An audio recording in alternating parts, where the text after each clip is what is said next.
Keep me off the streets. There's Raising Cane's poster boy. Fred, keep me off social media. Jada giving away all the secrets.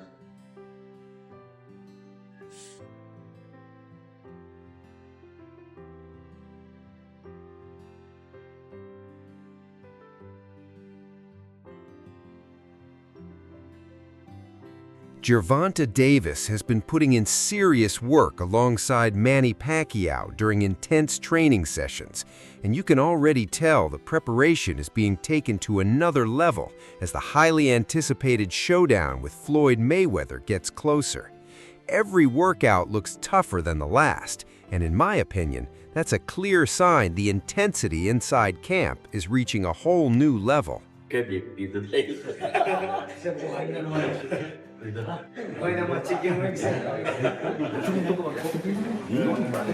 Gervonta Davis is also right there in the gym as Manny sharpens his speed, power, and timing ahead of his return to the ring, and you can feel the focus in every session.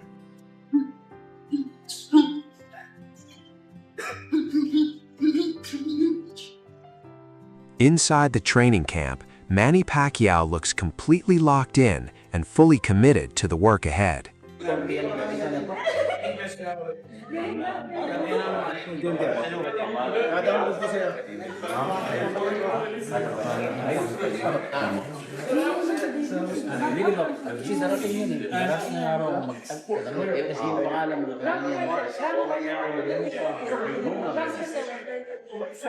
Kasi yung mga ganyan. Buboy, bait mo. Sige, may tatawag ko ako ba? Lipay ako kay Payat, ikaw Mike. Ayaw na ba?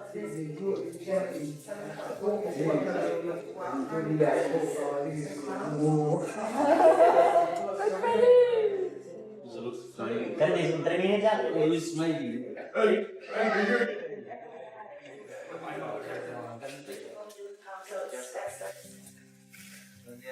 Pacquiao keeps the pace relentless, moving from technical drills directly to heavy bag work with almost no breaks in between, and that's what really stands out.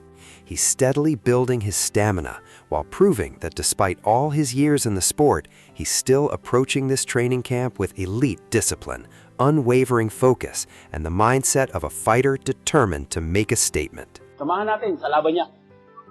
Ang isang nag-undergo ng training ay hindi lamang po ito para sa ibang tao o para sa kanina, kundi para din sa ating sarili. We undergo training because we want to learn more and we want to improve ourselves.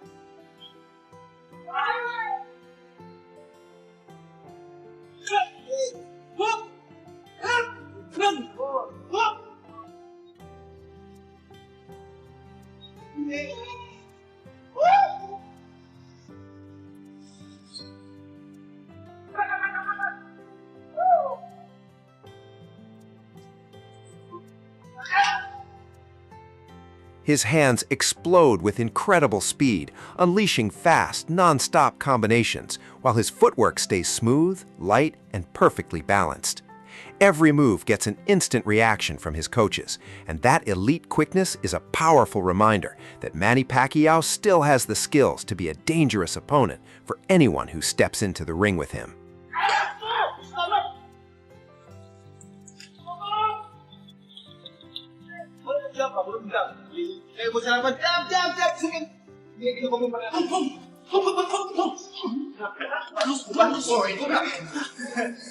Pacquiao enters every training session with a well-defined game plan and complete focus on the task ahead. His coaches watch every movement with careful attention, while his team stays close throughout camp.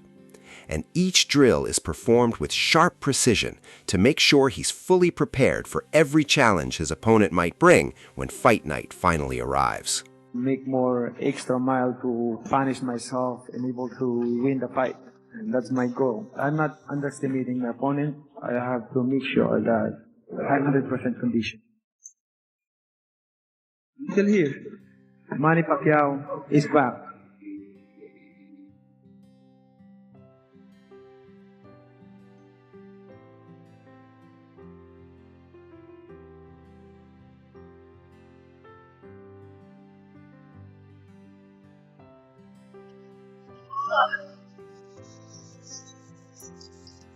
Michael Red!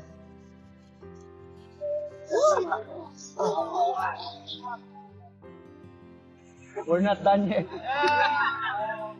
Even during the toughest training sessions, Pacquiao finds time to share a few laughs with his team, keeping the atmosphere positive and relaxed around the gym. Those light-hearted moments help boost everyone's energy, creating the perfect balance between hard work and camaraderie while making the intense grind of camp a little more enjoyable for the entire group.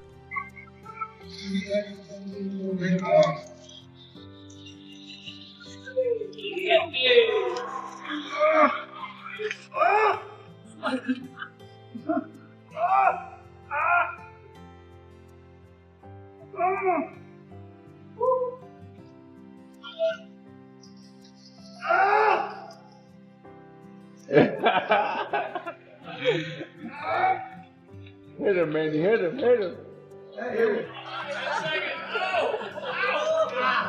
Taas kamay, taas kamay! Akala niyo madali. 30 seconds, baby. Yeah, baby.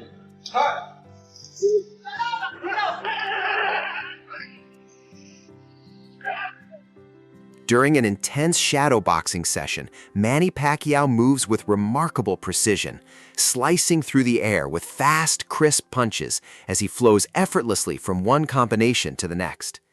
Every motion reflects complete focus and relentless intensity.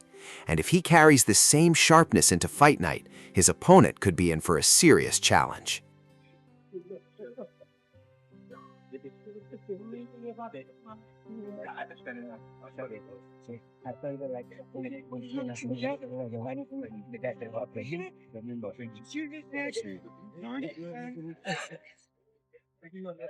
Oh, good morning. Here.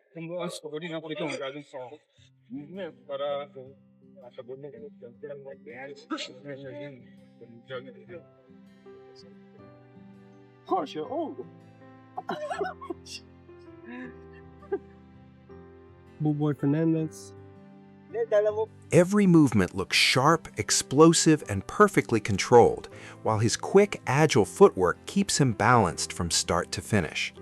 It's another reminder that even at this stage of his career, the veteran still possesses elite speed, impressive power, and the precise timing that has made him one of boxing's most dangerous fighters.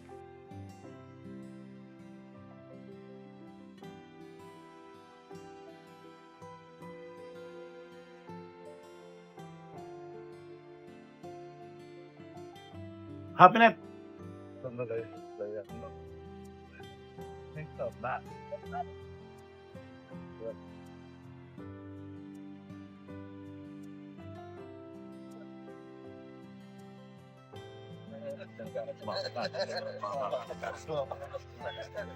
Busy guns. One respected industry analyst says there's really nothing unusual about the idea of Floyd Mayweather Jr. and Manny Pacquiao stepping into the ring for another fight. According to him, the biggest complaint from fans and online critics isn't the matchup itself, but the fact that it's happening so late in both legends' careers. Many believe this rematch should have happened years ago, back when both fighters were still operating at the very peak of their abilities. Even so, he argues that the massive public interest isn't going anywhere, no matter how much criticism surrounds the event. In his view, if the fight were to land on a major streaming platform like Netflix, millions of people would still tune in out of pure curiosity. And here's the interesting part. Even many of the same people who spent weeks criticizing the matchup or saying they had no interest would probably end up hitting play the moment the event goes live. All these things, but the end result is it's on Netflix and you're going to watch it. I really blame you. Yeah, you. And I'm pointing at y'all. My camera is so crispy, I'm just going to keep I'm going to point like the T1000 because my camera work is crispy. I know this hurts, Sarah. Call to John. Call to John, Sarah. Bro, y'all remember in that Terminator 2 when my boy Robert Patrick was like, I know this hurts, Sarah. Call to John. How's Wolfie? Y'all don't really know the movies like me. So, anywho, I can't wait to hear all the comments of, I'm not watching it. This is ridiculous. This is two elderly guys fighting. The analyst also points out what he believes is a major contradiction in the way many fans are discussing this situation. He says some people claim they have no interest in watching veteran boxing legends return to the ring, yet those very same fans continue pushing fantasy matchups that are even harder to make happen. One example frequently mentioned is a fight involving Terence Crawford, despite the fact that such a matchup comes with far greater obstacles. According to the discussion, Crawford has already stepped away from boxing and reportedly has no desire to return, regardless of how much money is offered. Because of that, the analyst believes a Pacquiao fight is actually the more realistic option. He also reminds everyone that Mayweather and Pacquiao already share one of the biggest rivalries in boxing history, with their first clash attracting worldwide attention. Even today, both fighters remain globally recognized names with enormous drawing power. From a business perspective, he argues that a rematch between the two is still one of the rare events capable of generating massive international interest and bringing millions of fans back to the sport. Because I feast on your tears. Me, I'm real, so I'm going to keep it real. I don't have a problem with the fight. You know, what sounds crazier to me is you have people they'll tell you what I'm saying don't make sense. But then they'll say, Floyd need to fight Terence Crawford. Bro, pipe dream. For one, they're cool and cordial with each other. Two, Terence Crawford just retired and said he wasn't coming back for $100 million. So I don't imagine he would make much more than that fighting Floyd. You know what I mean? Three, notice when it's two black fighters, this is what they do. It's like the lesser two evils. You want to see a younger Crawford fight the 50-year-old, as opposed to the 50-year-old fighting the 40-something-year-old in Manny Pacquiao, and they have bigger brands. Like, no disrespect. Jayleon Andis has shared his thoughts on the highly anticipated Floyd Mayweather Jr. versus Manny Pacquiao rematch, pointing to what he believes is the biggest difference between the two fighters right now. According to him, Pacquiao has stayed much more active in boxing, continuing to compete and train at a high level, which has helped maintain his timing, reflexes, and overall conditioning. In his opinion, that consistent activity has kept Pacquiao sharp enough to put combinations together effortlessly and adjust quickly whenever the action changes. Meanwhile, he believes Mayweather's extended time away from real competition could become a factor, especially if the fight reaches the later rounds, where stamina, rhythm, and reaction time are put to the ultimate test. Fighting how long? Damn. Yo. When the last time you fought? Well, he's been doing the exhibitions. Fought. So when was the last? We gonna say when was the last exhibition? What was it, a 10-rounder or 8-rounder? I don't know. He been stopping everybody. Yeah, that's what I'm saying. I don't think he going. It might have been like Gotti. Is that the one? And what was he doing? Was he boxing or was he walking it down? Yo, honestly, when I seen him against the Japanese dude, he had his high guard and he was just walking forward. That's what I'm saying. He older now. He ain't gonna be doing too much movement. He gonna be sharp and he gonna make Pacquiao run into something on some sharp, calm, like, watch. Oh, so you think this ends in a stoppage? It's a possibility, yo. Ando believes the difference in recent activity could become much more noticeable during the championship rounds, where conditioning, focus, and composure usually separate the winner from the loser.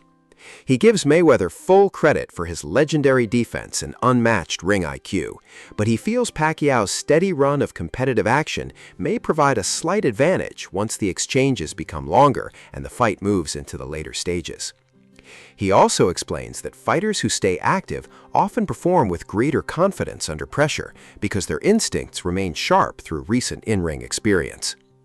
At the same time, he makes it clear that Mayweather's experience, technical brilliance, and ability to control a fight are still beyond question.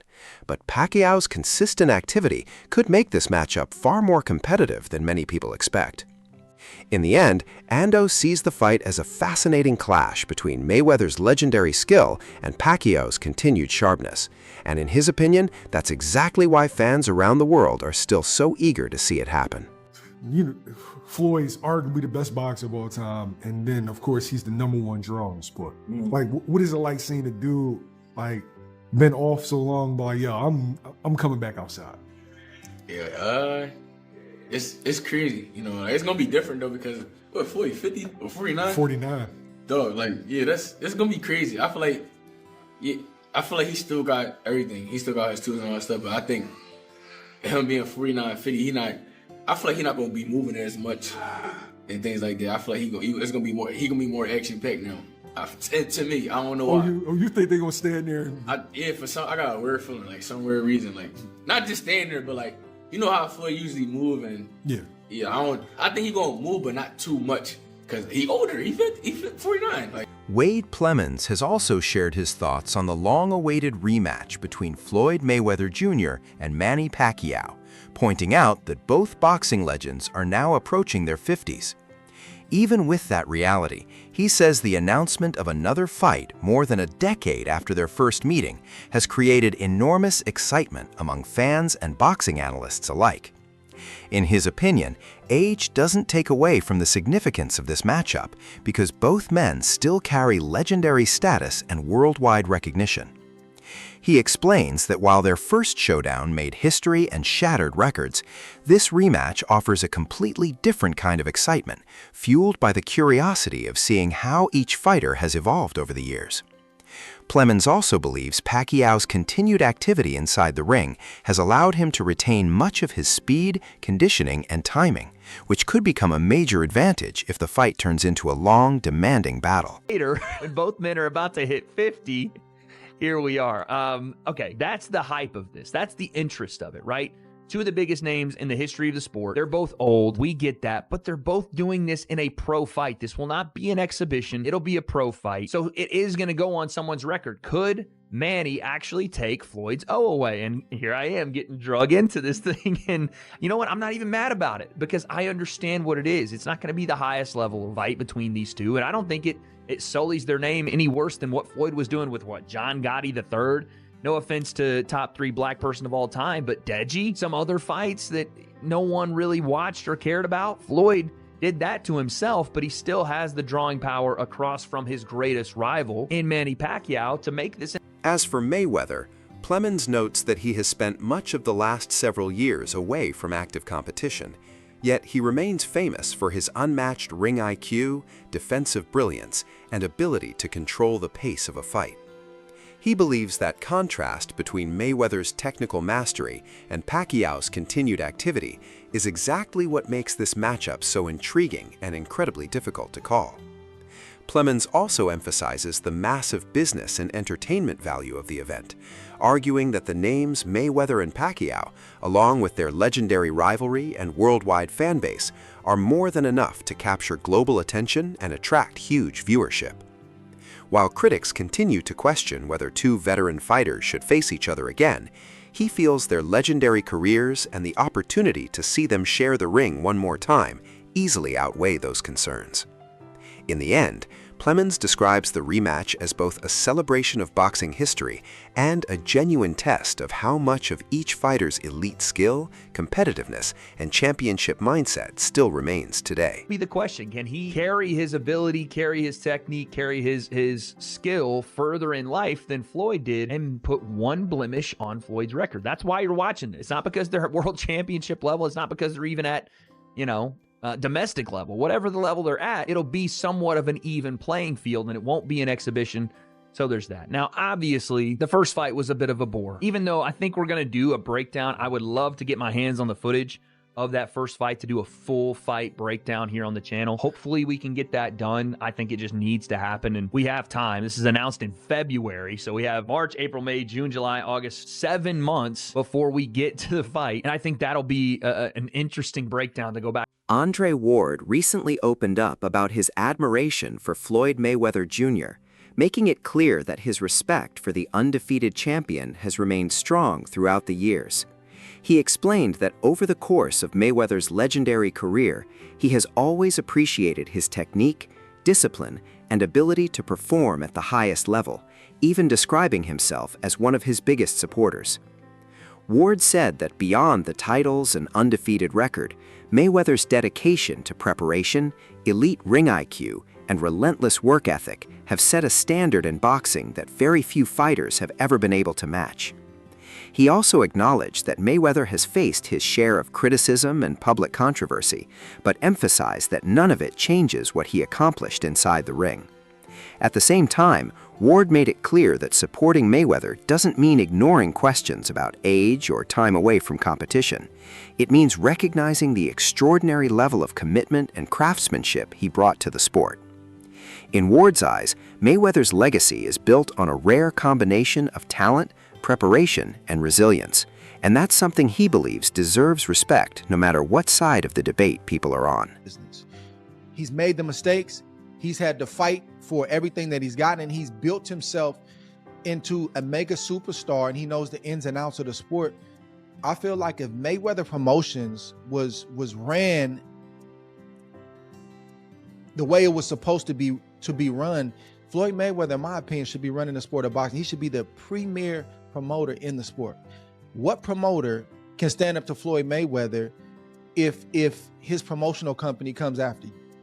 But for whatever reason, Floyd Mayweather Promotions has not dominated the game. They sign a lot of guys, and then for whatever reason, those guys get released or there's an issue and they move on. I don't understand that, but my heart for Floyd would be to do just that.